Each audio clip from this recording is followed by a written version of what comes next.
ಆತ್ಮೀಯ ಮತ್ತು ಪ್ರೀತಿಯ ಎಲ್ಲ ವಿದ್ಯಾರ್ಥಿಗಳಿಗೆ ಬೆಳಗಿನ ವಂದನೆಗಳು. ನಾವು ಹೋದ ತರಗತಿಯಲ್ಲಿ 6ನೇ ತರಗತಿಯ ಕನ್ನಡ ವಿಷಯದ ಒಂದು ಪದ್ಯ ಭಾಗವನ್ನು ಕೇಳ್ತಾ ಇದ್ವಿ. ಆ ಪದ್ಯ ಭಾಗ ಯಾವುದು ಅಂದರೆ ಮಂಗಳ ಗ್ರಹದಲ್ಲಿ ಹುಟ್ಟಿ, ಮಂಗಳ ಗ್ರಹದಲ್ಲಿ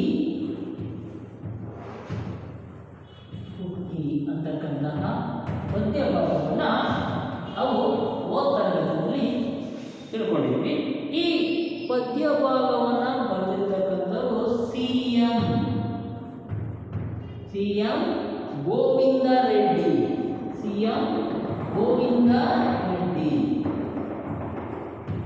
ಪರಿಚಯವನ್ನು ಕೂಡ ಮಾಡ್ಕೊಂಡಿದ್ವಿ.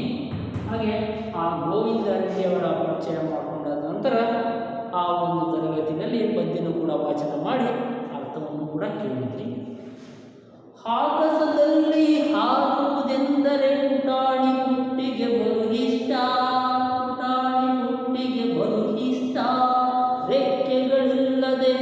ರೆಕ್ಕೆಗಳಿಲ್ಲದೆ ಹಾರಲು ಹೋದರೆ ಆಗದೆ ತೊಂದರೆ ಇದು ಕಷ್ಟ.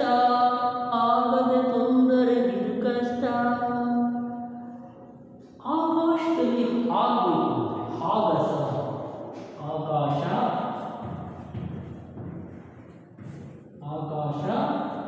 ಆಗಸ ದಸಂತತ್ವ,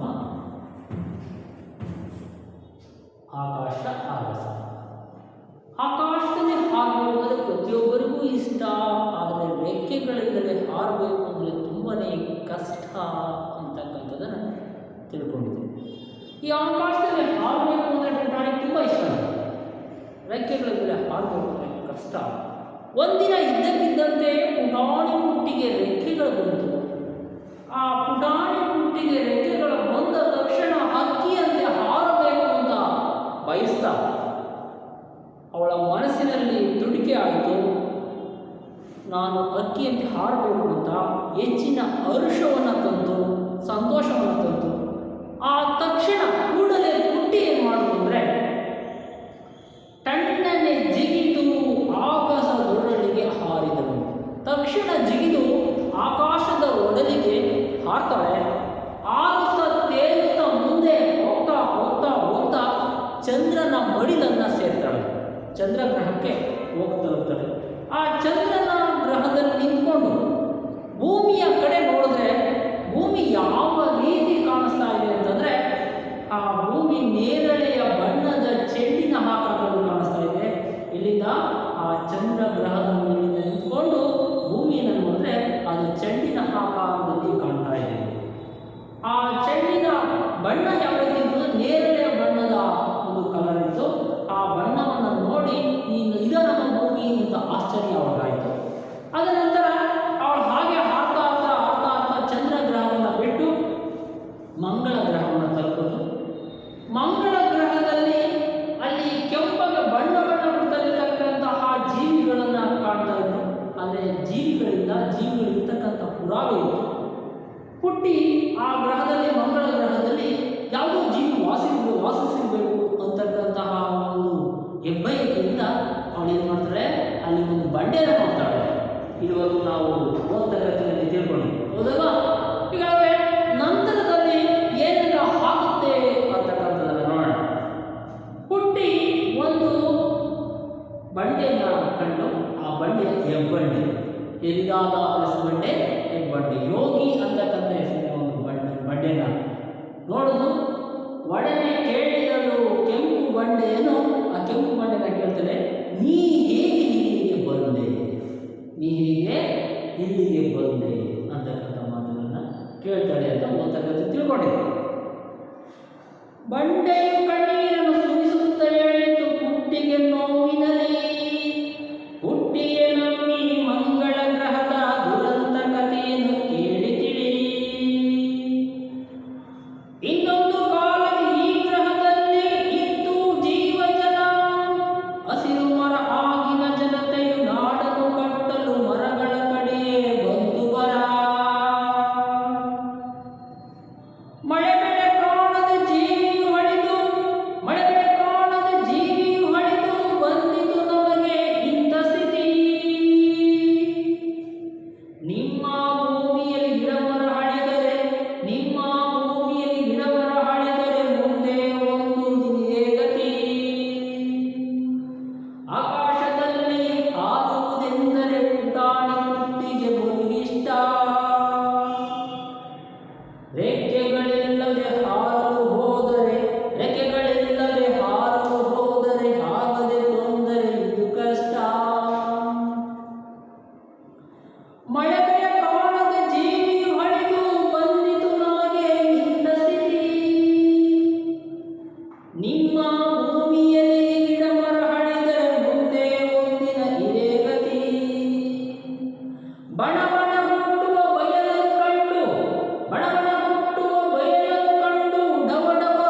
ಪುಟ್ಟಿಗೆ ಪುಟಾಣಿ ಪುಟ್ಟಿಗೆ ಏನಿಷ್ಟ?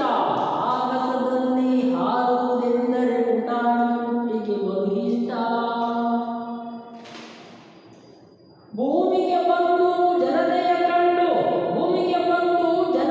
ಕಂಡು ಹಸಿರನ್ನು ಉಳಿಸಲು ಬೇಡಿದಳು. ತಾನೂ ಕೂಡ ಎಳೆಸಸಿಗಳ ನೆಟ್ಟು ಬೆಳೆಸುತ್ತ ಕುಣಿದಾಡಿದಳು. ಆಗಸದಲ್ಲಿ ಹಾರುವುದೆಂದರೆ ಪುಟಾಣಿ ಪುಟ್ಟಿಗೆ ಬಹು ಇಷ್ಟ. ರೆಕ್ಕೆಗಳಿಲ್ಲದೆ ಹಾರಲು ಹೋದರೆ ಆಗದೆ ತೊಂದರೆ ಇದು ಕಷ್ಟ. ನೋಡಿ ಮಕ್ಕಳ, ಇಲ್ಲಿ ಪುಟಾಣಿ ಪುಟ್ಟಿ, ಚಿಕ್ಕದಾಗಿರ್ತಕ್ಕಂಥ ಪುಟ್ಟಿ ಒಬ್ಬ ಯುವತಿ ಏನ್ ಮಾಡೋದು? ಆಕಾಶದ ಕಡೆ ಹಾರ್ತಾ ಹಾರ್ತಾ ಹಾರ್ತಾ ಚಂದ್ರಗ್ರಹವನ್ನು ಮುಟ್ಟಿ ಅಲ್ಲಿಂದ ಭೂಮಿಯನ್ನು ವೀಕ್ಷಿಸಿ ತದನಂತರ ಅಲ್ಲಿಂದ ಏನ್ ಮಾಡಿದ್ರು? ಮಂಗಳ ಗ್ರಹಕ್ಕೆ ಹೋದ್ರು. ಮಂಗಳ ಗ್ರಹದಲ್ಲಿ ನಿಂತು ಅಲ್ಲಿ ಆ ಮಂಗಳ ಗ್ರಹವನ್ನು ವೀಕ್ಷಣೆ ಮಾಡ್ತಾ ನೋಡ್ತಾಳೆ. ಒಂದು ಹೆಬ್ಬಂಡೆ, ಕೆಂಪಾದಂತಹ ಹೆಬ್ಬಂಡೆಯನ್ನು ನೋಡ್ತಾಳೆ. ಹೆಬ್ಬಂಡೆಯನ್ನು ನೋಡಿ ಅದನ್ನ ಕೇಳ್ತಾಳೆ, ನೀ ಹೇಗೆ ಇಲ್ಲಿಗೆ ಬಂದೆ? ಹೆಬ್ಬಂಡೆ ಅಂತ ಕೇಳಿದಾಗ ಆ ಬಂಡೆ ತನ್ನ ಕರುಣಾಜನಕ ಸ್ಥಿತಿಯನ್ನ, ತನ್ನ ಒಂದು ಜೀವನದ ದುರಂತ ಕಥೆಯನ್ನ ಆ ಒಂದು ಹೆಬ್ಬಂಡೆ ಹೇಳ್ತಾ ಹೋಗುತ್ತೆ. ಹೇಳ್ತೇವೆ ನೋಡಿ, ಬಂಡೆ ಕಣ್ಣೀರನ್ನು ಸುರಿಸುತ್ತ ಹೇಳಿತು ಪುಟ್ಟಿಗೆ ನೋವಿನಲ್ಲಿ. ಬಂಡೆ ಅತ್ತಾಗ ಕಣ್ಣೀರನ್ನು ಸುರಿಸೋದಂದ್ರೆ ಅತ್ತಾಗ ಕಣ್ಣೀರು ಬರುತ್ತೆ. ನಕ್ಕಾಗ ಬರ್ತಕ್ಕಂಥ ಕಣ್ಣೀರನ್ನ ಆನಂದ ಬಾಷ್ಪ ಅಂತೀವಿ, ಹೌದಲ್ವಾ? ನೋವಿನಿಂದ ಬರ್ತಕ್ಕಂಥದನ್ನ ಕಣ್ಣೀರು ಅಂತ ಹೇಳ್ತೀವಿ, ಹೌದಲ್ವಾ? ಹಾಗೆ ಇಲ್ಲಿ ನೋವಿನಿಂದ ತನ್ನ ಹೃದಯದ ನೋವನ್ನ ಕಣ್ಣೀರಿನ ಮೂಲಕ ವ್ಯಕ್ತಪಡಿಸ್ತಾ ಹೇಳ್ತಾ ಇದೆ ಆ ಬಂಡೆ, ಆಗಿನ ಜನತೆಯು ನಾಡನ್ನು ಕಟ್ಟಲು ಮರಗಳ ಕಡೆಗೆ ಬಂತು ಬರ. ಆಗಿನ ಜನತೆ, ಈ ಮಂಗಳದ ಗ್ರಹದಲ್ಲಿರ್ತಕ್ಕಂಥ ಜನತೆ ಏನ್ ಮಾಡ್ತು ಅಂತಂದ್ರೆ ನಾಡನ್ನು ಕಟ್ಟಲು, ನಾಡನ್ನು ಅಂದ್ರೆ ಏನನ್ನ, ಊರುಗಳನ್ನ, ನಗರಗಳನ್ನ, ಗ್ರಾಮಗಳನ್ನ ನಿರ್ಮಿಸಲು, ಗ್ರಾಮ, ಊರು, ನಗರ ಇವನ್ನೆಲ್ಲವೂ ನಾಡು ಅಂತ ಕರೀತಾರೆ, ಹೌದಲ್ವಾ? ನಾಡನ್ನು ನಿರ್ಮಿಸಲು ಏನ್ ಮಾಡ್ತು? ಮರಗಳನ್ನು ಕಡಿತು. ಇವತ್ತು ಪ್ರಿಯ ವಿದ್ಯಾರ್ಥಿಗಳೇ, ಇವತ್ತು ನಾವೇನ್ ಮಾಡ್ತಾ ಇದ್ದೀವಿ ಅಂತಂದ್ರೆ, ನಾವು ನಮ್ಮ ನಾಡನ್ನ ರಕ್ಷಣೆ ಮಾಡ್ತಾ ಇದ್ದೀವಿ ಅನ್ಬೇಕು ಅಂತಂದ್ರೆ ಕಾಡನ್ನು ಬೆಳೆಸಿದ್ರೆ ಮಾತ್ರ ಸಾಧ್ಯ. ನಾಡನ್ನು ಬೆಳೆಸೋಕ್ಕೋಸ್ಕರ ಕಾಡನ್ನು ಕಡಿತಾ ಹೋದ್ರೆ ನಮಗೆ ಒಂದಲ್ಲ ಒಂದು ಸಹ ವಿನಾಶದ ಅವಧಿ ಬಂದೇ ಬರುತ್ತದೆ. ನೋಡಿ, ಹಾಗಾಗಿ ಮಂಗಳ ಗ್ರಹದಲ್ಲಿ ಜನತೆ ದುರಾಸೆಯಿಂದ ಕಾಡನ್ನು ಕಡಿತಾ ಏನಾಯಿತು ಅಂದರೆ ಆ ಮಂಗಳ ಗ್ರಹದಲ್ಲಿ ಒಂದು ದುರ್ಗತಿ ಸಂಭವಿಸಿತು. ಅದೇ ಏನಾಯಿತು ಅಂದರೆ ಮಳೆ ಬೆಳೆ ಕಾಣದೆ ಜೀವಿಯು ಅಳಿದು ಬಂದಿತು ನಮಗೆ ಇಂಥ ಸ್ಥಿತಿ. ಕಾಡನ್ನು ಕಡಿದ್ರೆ ಮಳೆ ಇಲ್ಲ ಅಂದರೆ ಬೆಳೆ ಇಲ್ಲ, ಬೆಳೆ ಇಲ್ಲ ಅಂತಂದರೆ ಬರಗಾಲ ಬಂದು ಇಡೀ ಜೀವಿ ಸಂಕುಲವೇನಾಯಿತು? ನಾಶವಾಯಿತು. ಹಾಗಾಗಿ ಆ ಮಂಗಳ ಗ್ರಹದಲ್ಲಿ ಇಡೀ ಜೀವಿ ಸಂಕುಲ ನಾಶ ಆಗುವಂಥ ಸ್ಥಿತಿ ಬಂದಿದೆ ಅಂತ ಹೇಳ್ಬಿಟ್ಟು ತನ್ನ ದುಃಖವನ್ನು ಹೆಬ್ಬಂಡೆ ಆ ಪುಟ್ಟಿ ಅಂತ ಹೇಳ್ಕೊಳ್ತಾ ಇದೆ. ನಿಮ್ಮ ಭೂಮಿಯಲ್ಲೂ ಕೂಡ ಗಿಡ ಮರಗಳನ್ನು ಏನಾದರೂ ಬೆಳೆದು ಹೋದರೆ, ನಿಮ್ಮ ಭೂಮಿಯಲ್ಲಿ ಗಿಡ ಮರಗಳು ಕಾಣದೆ ಹೋದರೆ ನಿಮಗೂ ಒಂದು ದಿನ ಇದೇ ರೀತಿಯಾಗಿರ್ತಕ್ಕಂಥ ಗತಿ ಬರುತ್ತೆ ಅಂತಕ್ಕಂಥ ಎಚ್ಚರಿಕೆಯ ಗಂಟೆಯನ್ನ ಆ ಪುಟ್ಟಿಗೆ ಹೇಳ್ತಾರೆ. ಪುಟ್ಟಿಗೆ ಆ ಕ್ಷಣವೇ ಕೇಳಿ ಭಯ ಆಯಿತು. ಎಲ್ಲ ಒಂದು ಕಡೆ ಇವತ್ತು ನಮ್ಮ ಭೂಮಿನಲ್ಲಿ ಕೂಡ ಜನರು ತನ್ನ ದುರಾಸೆಯಿಂದ ಕಾಡನ್ನು ನಾಶ ಮಾಡ್ತಾ ಇದ್ದಾರೆ, ಪ್ರಕೃತಿಯನ್ನು ನಾಶ ಮಾಡಿ ಇಂತಹ ದುರ್ಗತಿ ಕೆಲವೇ ದಿನಗಳಲ್ಲಿ ಬರ್ಬೋದು. ದುರಾಸೆಯಿಂದ ಜನ ತನ್ನ ಪ್ರಕೃತಿಯನ್ನು ನಾಶ ಮಾಡ್ತಾರೆ, ಪ್ರಕೃತಿಯ ಒಡಲನ್ನು ಇಚ್ಛಿತಾ ಇದ್ದಾರೆ, ಹೌದಲ್ವಾ? ಹಾಗಾಗಿ ಮರ ಗಿಡಗಳನ್ನು ಬೆಳೆಸ್ತಕ್ಕಂಥದ್ದು ಎಲ್ಲ ಪ್ರತಿಯೊಬ್ಬ ಮಾನವನ ಒಂದು ಕೆಲಸ. ನಾವು ಜೀವಿಸಬೇಕು ಅಂತಂದ್ರೆ ಗಿಡ ಮರಗಳಿರಬೇಕು, ಅದು ಇದ್ದಿದ್ದೇ ಆದರೆ ನಾವು ಬದುಕೋಕೆ ಸಾಧ್ಯ. ಇಲ್ಲಿ ನೋಡಿ, ಈ ಒಂದು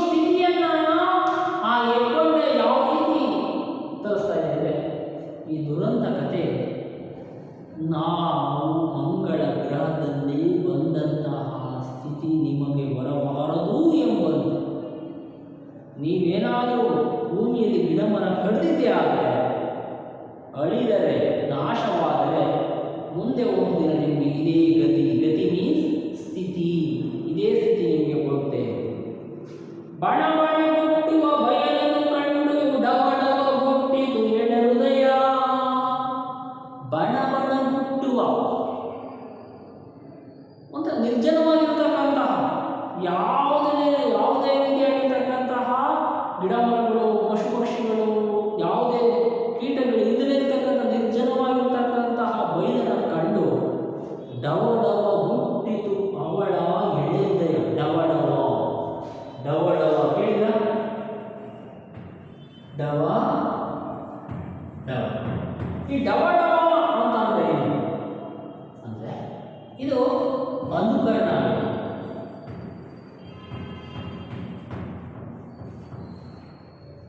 ಅನುಕರಣ ವೇಗ. ಈ ಅನುಕರಣ ವೇಗ ಅಂತೇನು ಅಂತ ತಿಳಿಸ್ತೀನಿ. ಇಲ್ಲಿ ಈ ಡವ ಡವ ಅಂತಹ ಅವಳ ಎಳೆ ಹೃದಯ, ಚಿಕ್ಕದಾಗಿರ್ತಕ್ಕಂತಹ ಇನ್ನೂ ಹುಟ್ಟಿಯ ಹೃದಯ ಎಳೆಯಾಗಿತ್ತು. ಅಂದರೆ ಇನ್ನು ಚಿಕ್ಕದಾಗಿರ್ತಕ್ಕಂತಹ ಹುಡುಗಿಯ ಹೃದಯ, ಆ ಹೃದಯ ಏನಾಯಿತು? ಡವ ಡವ ಹೋಗ್ತಾ ಇದೆ. ಹಸಿರನ್ನು ಅಳಿಸಿದರೆ, ಹಸಿರನ್ನು ಕಾಡನ್ನು ನಾಶ ಮಾಡಿದರೆ, ಅಳಿಸಿದರೆ, ನಾಶ ಮಾಡಿದರೆ, ಗಿಡ ಮರಗಳನ್ನು ಬೆಳೆಸಿ ಹಸಿರನ್ನು ಅಳಿಸದೆ ನಾಶ ಮಾಡದೆ ಗಿಡ ಮರಗಳನ್ನು ಬೆಳೆಸಿ ನಮ್ಮನ್ನು ಉಳಿಸೋಣ ಅಂತ ಹೇಳ್ಬಿಟ್ಟು, ಈ ದಾರಿನ ಉಳಿಸೋಣ ಅಂತ ಹೇಳ್ಬಿಟ್ಟು ಅವಳ ಮನಸ್ಸಿನಲ್ಲಿ ನಿರ್ಧಾರ ಮಾಡಿದ್ರು. ಅವಳ ಹೃದಯ ಯಾವಾಗ ಡಬ ಡಬ ಬಂತು ಅವಾಗ ಹೇಳ್ಕೊಂಡು ಹಸಿರನ್ನು ಹಸಿರನ್ನು ನಾಶ ಮಾಡಿದರೆ ಗಿಡ ಮರಗಳನ್ನು ಬೆಳೆಸಿ ನಮ್ಮ ಭೂಮಿಯನ್ನು ಉಳಿಸೋಣ ಅಂತ ನಿರ್ಧಾರ ಮಾಡಿಕೊಂಡು ಭೂಮಿಗೆ ಬಂದು ಜನತೆಯನ್ನು ಕಂಡು ಹಸಿರನ್ನು ಉಳಿಸಲು ಬೇಡಿದರು. ಜನರನ್ನು ಕಂಡು ಹೇಳಿದ್ರು, ಹಸಿರನ್ನು ಉಳಿಸಿ, ಗಿಡ ಮರಗಳನ್ನು ಉಳಿಸಿದ್ದೇ ಆದರೆ ನಾವು ಬದುಕ್ತೀವಿ ಅಂತ ಬೇಡಿಕೊಂಡು ಪ್ರಾರ್ಥಿಸಿಕೊಂಡು ತಾನು ಕೂಡ ಚಿಕ್ಕ ಚಿಕ್ಕ ಸಸಿಗಳನ್ನು ನೆಡೋದ್ರ ಮೂಲಕ ಬೆಳೆಸ್ತಾ ಕುಣಿ ಆಗ ತೊಡಗಿದರು. ಭೂಮಿಗೆ ಬಂದು ಜನತೆಯ ಕಂಡು ಹಸಿರನ್ನು ಉಳಿಸಲು ಬೇಡಿದಳು. ತಾನು ಕೂಡ ಎಳೆ ಸಸಿಗಳನ್ನೆಟ್ಟು ಬೆಳೆಸುತ್ತಾ ಕುಣಿದಾಡಿದಳು. ಭೂಮಿಗೆ ಬಂದು ಜನರನ್ನು ಪ್ರಾರ್ಥಿಸಿಕೊಂಡು ಹೇಳ್ತಾ ಇದ್ದಾಳೆ, ಗಿಡ ಮರಗಳನ್ನು ಉಳಿಸಿದ್ದೇ ಆದರೆ ನಾವು ಬದುಕ್ತೀವಿ, ಇಲ್ಲ ಮಂಗಳ ಗ್ರಹದಲ್ಲಿ ಆಗಿರ್ತಕ್ಕಂಥ ಸ್ಥಿತಿ ನಮಗೂ ಆಗುತ್ತದೆ ಎಂಬ ಎಚ್ಚರಿಕೆಯ ಗಂಟೆಯನ್ನು ಬಾರಿಸುವುದರ ಮೂಲಕ ಅಲ್ಲಿನ ಪರಿಸ್ಥಿತಿಯನ್ನು ಜನರಿಗೆ ತಿಳಿಸಿ ತಾನು ಕೂಡ ಗಿಡ ಮರಗಳನ್ನು ನೆಡೋದ್ರ ಮೂಲಕ ಪ್ರಕೃತಿಯನ್ನು ಕಾಪಾಡಬೇಕು ಅಂತಕ್ಕಂತಹ ಒಂದು ವಿಚಾರವನ್ನು ಜನತೆಗೆ ತಿಳಿಸ್ತಾರೆ. ನೋಡಿ ಮಕ್ಕಳೇ, ಇಲ್ಲಿಂದ ಈ ಪದ್ಯ ಭಾಗದಿಂದ ನಾವು ತಿಳ್ಕೊಳ್ತಕ್ಕಂಥ ವಿಚಾರ ಇಷ್ಟೇ. ನೋಡಿ, ಪ್ರಕೃತಿ ಇದ್ದರೆ ನಾಡಿದ್ದರೆ ಪ್ರಕೃತಿ ಅಲ್ಲ. ಹೌದಲ್ಲ? ನಾವಿದ್ದರೆ ಕೂಡ ಪ್ರಕೃತಿ ಇರುತ್ತೆ, ಆದರೆ ಪ್ರಕೃತಿ ಇಲ್ಲ ಅಂದರೆ ನಾವಿರಲ್ಲ. ಗಿಡ ಮರಗಳಿದ್ದರೆ ನಾವು ಬದುಕಬೇಕು ಅಂದರೆ ನಮಗೆ ಉಸಿರಾಟಕ್ಕೆ ಬೇಕು, ಆಮ್ಲಜನಕ ಬೇಕು, ಆಕ್ಸಿಜನ್ ಬೇಕು. ಅದು ಎಲ್ಲಿಂದ ಸಿಗುತ್ತೆ? ಮರಗಿಡಗಳಿಂದ ಸಿಗುತ್ತೆ. ಹಾಗಾಗಿ ಮರಗಿಡಗಳನ್ನು ಬೆಳೆಸಿದ್ದೆ ಆದರೆ ನಾಡು ಸಂಪೂರ್ಣವಾಗಿ ಸಂರಕ್ಷಣೆವಾಗಿರ್ತದೆ, ಒಂದು ಗುಣದಿಂದ ಇರುತ್ತೆ. ಇಲ್ಲ ಅಂದರೆ ಸಂಪೂರ್ಣವಾಗಿ ನಾಶ ಆಗುತ್ತೆ. ನೋಡಿ ಮಕ್ಕಳ, ಈ ಪದ್ಯ ಭಾಗ ನಿಮಗೆ ಅರ್ಥ ಆಗಿದೆ ಅಂತ ಅಂದ್ಕೊಂಡಿದ್ದೀನಿ. ಪ್ರಕೃತಿಯನ್ನು ಉಳಿಸಿ ಬೆಳೆಸಿ, ಕಾಡನ್ನು ಬೆಳೆಸಿ, ಮರಗಿಡಗಳನ್ನು ಬೆಳೆಸಿ ನಿಮ್ಮನ್ನು ನೀವು ರಕ್ಷಿಸಿಕೊಳ್ಳಿ. ಪ್ರತಿಯೊಬ್ಬರು ಊರಿಗೊಂದು ವನ, ಮನೆಗೊಂದು ಗಿಡ, ಊರಿಗೊಂದು ವನ. ಹೌದಲ್ಲ? ಹಾಗಾಗಿ ನೀವು ಗಿಡಗಳನ್ನು, ಒಂದೊಂದು ಗಿಡಗಳನ್ನು ನೆಟ್ಟರೆ ಸಾಕು, ಇಂದಿನ ಒಂದು ಪ್ರಕೃತಿ ಯಾವ ರೀತಿಯ ಸಮತೋಲನೆ ಆಗುತ್ತೆ ಅಂತ ನೀವು ಕಣ್ಣಿಂದ ನೋಡ್ಬೋದು. ಪ್ರಕೃತಿ ನಮ್ಮ ಉಸಿರು, ಪ್ರಕೃತಿಯಿಂದ ನಾವು ಎಲ್ಲ. ಇಲ್ಲಿ ನಿಮಗೆ ಡವ ಡವ ಅಂತಕ್ಕಂತಹ ಒಂದು ವ್ಯಾಕರಣಾಂಶವನ್ನು ಹೇಳಲಿದೆ. ಆ ಡವ ಡವ ಅನ್ನತಕ್ಕಂಥ ವ್ಯಾಕರಣಾಂಶ ಏನಂತಕ್ಕಂಥದ್ದನ್ನು ಹೇಳಿ. ಏನು ಡವ ಡವ ಅಂತ? ಅದು ಅನುಕರಣಾವ್ಯಯ ಅಂತ ಹೇಳಿದೆ. ಅನುಕರಣಾವ್ಯಯ ಅಂದರೆ ಏನು ಸಹ?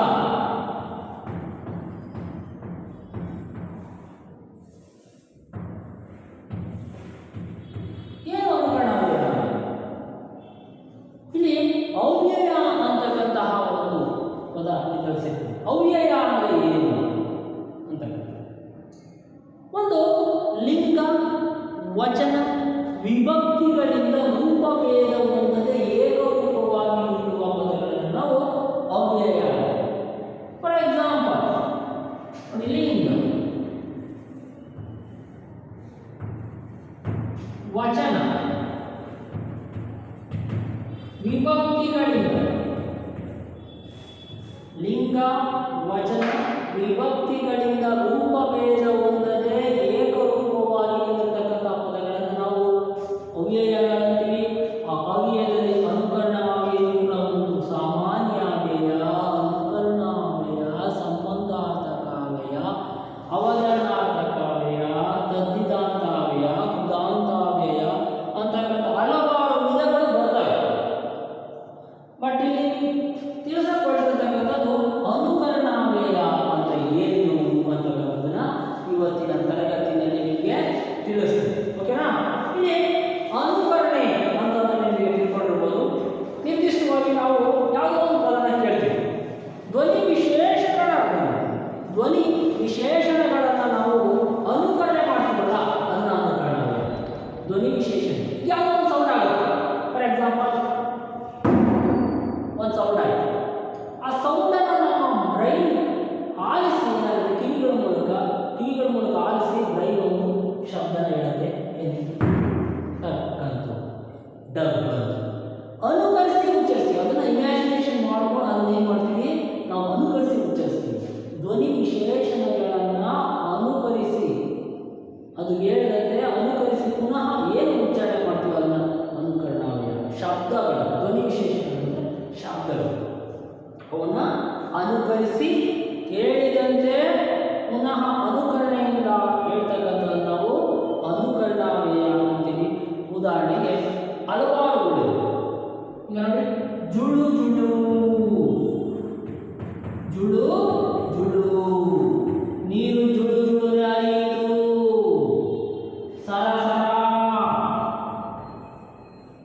ಪಟ ಪಟ, ದಡ ದಡ, ಡವ ಡವ, ಟಕ ಟಕ, ಪಟ ಪಟ, ಡಮ ಡಮ, ಗಿರ್ರನೆ, ಸರ್ರನೆ,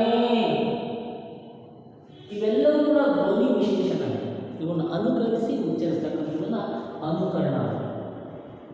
ಅನುಕರಣಾವ್ಯಯ ಮತ್ತು ದ್ವಿರುಕ್ತಿತ ಎರಡು ಕನ್ಫ್ಯೂಸ್ ಆಗುತ್ತೆ.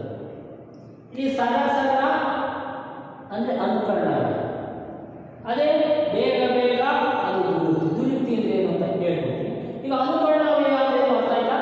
ಧ್ವನಿ ವಿಶೇಷಣಗಳನ್ನು ಪುನಃ ಅನುಕರಿಸಿ ಉಚ್ಚರಿಸ್ತಕ್ಕಂಥದ್ದನ್ನು ನಾವು ಏನಂತೀವಿ, ಅನುಕರಣಾವ್ಯಯ.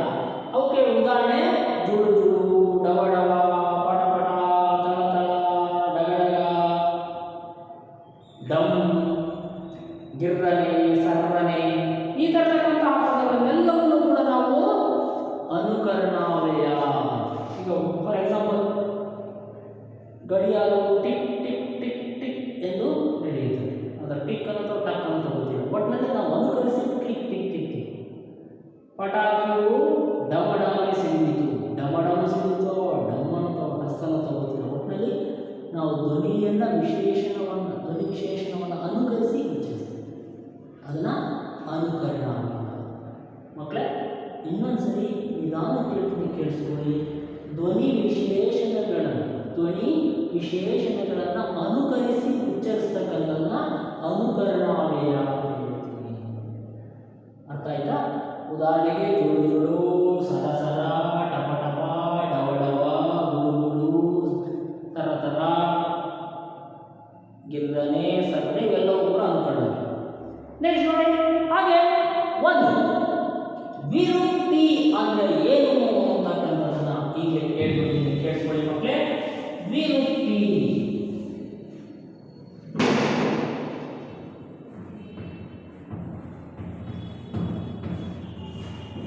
ಏನು? ವಿರುಕ್ತಿ ವಿ ಅಂದರೆ ಎರಡು, ವಿ ಅಂದರೆ ಎರಡು. ಉಕ್ತಿ ಮೀನ್ಸ್ ಮಾತು, ಉಕ್ತಿ ಮಾತು.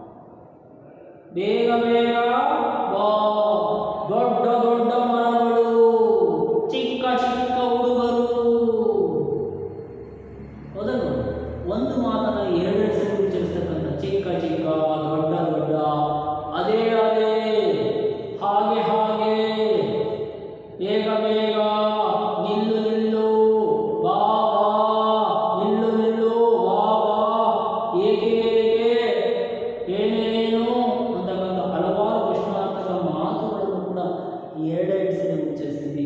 ಅದನ್ನ ದ್ವಿಮುಕ್ತಿ ಮೀನ್ಸ್ ದ್ವಿರುಕ್ತಿ, ಎರಡು ಮಾತುಗಳು ಸಂದರ್ಭಕ್ಕೆ ಅನುಗುಣವಾಗಿ ನಾವು ಸಾಮಾನ್ಯವಾಗಿ ಒತ್ತು ಕೊಡ್ತಕ್ಕಂತಹ ವಿಷಯಗಳು ಯಾವುದಕ್ಕೆ ಅಂದರೆ ಅನುಕರಣೀಯ ಮತ್ತು ದ್ವಿರುಕ್ತಿಗೆ ಹೆಚ್ಚು ಒತ್ತು ಕೊಡಬೇಕು. ಇವು ನಾವು ಕೊಟ್ಟಿದ್ದೆ ಆದರೆ ನಮಗೆ ಬೇಗ ಅರ್ಥ ಆಗುತ್ತೆ. ದ್ವಿರುಕ್ತಿಗೂ ಮತ್ತು ಅನುಕರಣೀಯಕ್ಕೂ ಏನು ವ್ಯತ್ಯಾಸ ಇದೆ?